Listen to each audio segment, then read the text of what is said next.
Veterinary centre. Rabbit টিকে দিচ্ছেন, ও 10-12 বাচ্চার বাপ। ও বাসাতে প্রোডাকশন দিয়ে যাচ্ছে, র্যাবিটের সংখ্যা বেড়ে যাচ্ছে, এই জন্য পেশেন্টরা নিউট্রাল করার জন্য এসেছেন। ওকে ওর কিছু এক্সপেরিমেন্ট করা হচ্ছে, ও ঘন ঘন বাচ্চা দিচ্ছে, সেই কারণে ওকে ফিক্স করে দেওয়া হলো, নিউট্রাল সার্জারি হলো। আপনারা মনে রাখবেন, র্যাবিটের নিউট্রাল সার্জারি একটু কমপ্লিকেটেড।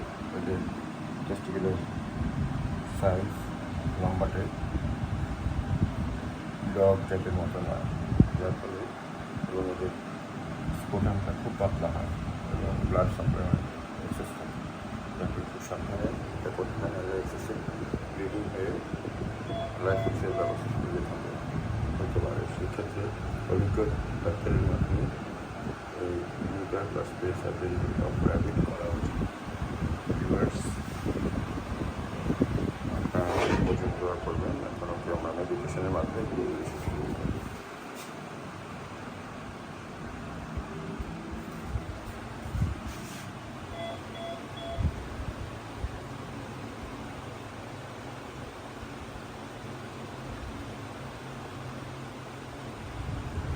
এখন আমরা ওকে মেডিকেশনের মাধ্যমে ধীরে ধীরে সুস্থ করে তুলছি।